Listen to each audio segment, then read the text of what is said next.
Beaucoup de gens sont prêts à parcourir le monde entier. Oui, les gens sont prêts à acheter avec de l'argent, à se donner, à vendre leurs âmes, à dormir dans des cimetières, dans des tombes, dans la brousse, la jungle. Les gens sont prêts à faire des compromis, les gens sont prêts à diffamer, à trahir, à faire des coups bas. Bien aimés, les gens sont prêts à porter sur eux des talismans. Dans le milieu chrétien, on voit des gens voyager d'église en église. On voit des gens avoir à eux seuls 15 différents pasteurs, 20 prophètes à la quête, à la recherche des bénédictions. Ils veulent prospérer à tout prix. Ils veulent percer dans la vie. Ces gens veulent réussir à la quête des bénédictions. Mais aujourd'hui, je viens te dire, mon frère, ma soeur, nous ne sommes pas appelés à courir après la bénédiction. Non, non.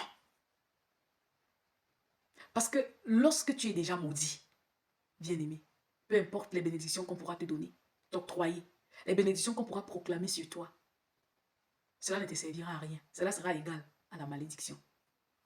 Et lorsque tu es déjà béni, peu importe les malédictions qu'on pourra proclamer contre toi, les malédictions écrites, prononcées, cela sera nul et sans effet.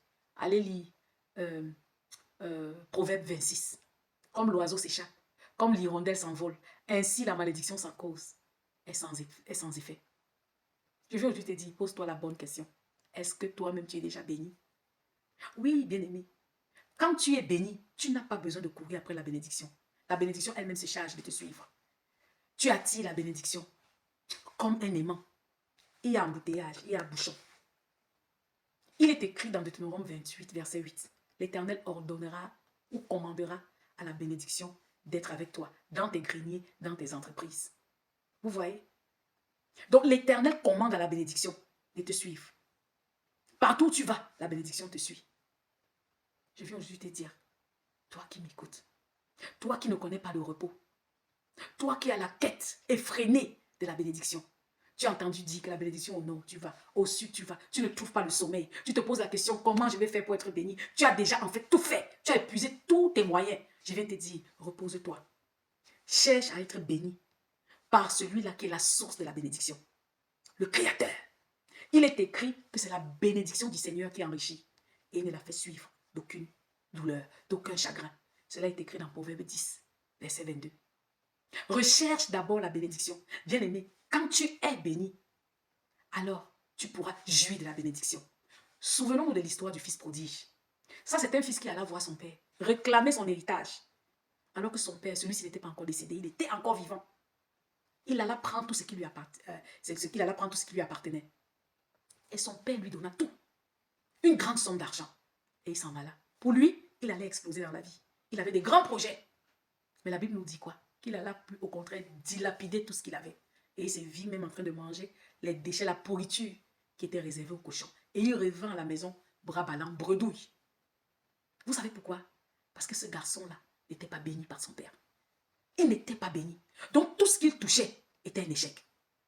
Quand tu es déjà maudit, peu importe la somme qu'on peut te donner, ça peut être le milliard, bien aimé, cela ne t'aidera pas. Tout ce que tu toucheras sera juste un échec, sera la destruction. Mais regardons l'histoire de Joseph. Joseph était béni par l'Éternel. Ses frères, par jalousie, le vendirent en Égypte, se disant que ses rêves ne se réaliseraient jamais. Donc on l'écartait comme ça de ses rêves. Mais parce que Joseph était béni par Dieu, la Bible dit que même étant esclave en Égypte, tout ce que Joseph touchait prospérait. Vous voyez la différence? Je viens aujourd'hui te dire, toi qui m'écoutes, si tu es béni par Dieu, tu n'as aucune raison d'avoir peur. Il est écrit dans Nombre 23, comment maudirais-je celui que Dieu n'a pas maudit? Bien-aimé, cherche à ne pas être maudit par Dieu. Parce que si Dieu t'a maudit, qui peut te bénir? Comment peux-tu prospérer? Tu cherches la bénédiction à gauche et à droite. Peut-être alors que tu es maudit par Dieu. Comment maudirais-je celui que Dieu n'a pas maudit?